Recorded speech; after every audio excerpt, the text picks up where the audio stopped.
Doctor Srivastava सवी से कहते हैं, अगर तुम्हें नील की हालत ठीक करनी है तो तुम्हें उसकी पत्नी बनने का नाटक करना होगा।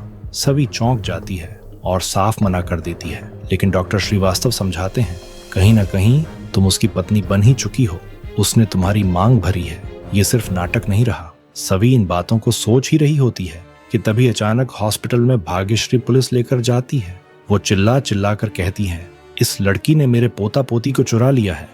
जैसे ही पुलिस सवी को गिरफ्तार करने आगे बढ़ती है, वो एकदम से रुक जाते हैं, क्योंकि सवी खुद उनकी सीनियर ऑफिसर होती है। इसी बीच तारा फिर से सवी पर चिल्लाती है और उसे एक न्यूज दिखाती है, जिसमें मीडिया अब रजत के नाम को मनी लॉन्ड्रिंग से जोड़कर बदनाम कर रही होती है। इतनी सारी परेशानियों को देख भाग्यश्री टूट जाती है और रोते हुए अपने पोता पोती को फिर से सवी से मांगती है, लेकिन इस बार सवी साफ इनकार कर देती है।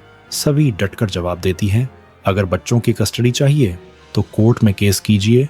अब सभी को अंदाजा हो जाता है कि अगर ये मामला कोर्ट तक गया तो सवी ही जीतेगी, क्योंकि हर कोर्ट सबसे पहले बच्चों के माँ बाप को ही कस्टडी देता है। इतने में लीना आ जाती है और भाग्यश्री उन्हें चेतावनी देती है, जिस तरह सवी ने रजत की जिंदगी बर्बाद की, वैसे ही अब वो नील को भी खत्म कर देगी।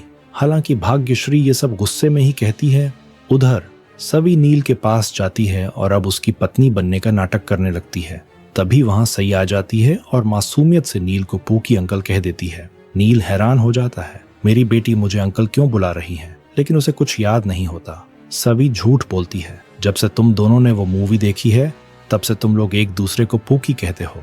इसके बाद नील सवी और सई को अपने घर ले आता है और लीना मजबूरी में ही सही सवी का गृह प्रवेश करवा देती है। अब सबसे बड़ा सवाल यही है, क्या जब नील की याददाश्त वापस आएगी तब भी वो सवी को अपनी पत्नी मानेगा? कमेंट करके जरूर बताइए।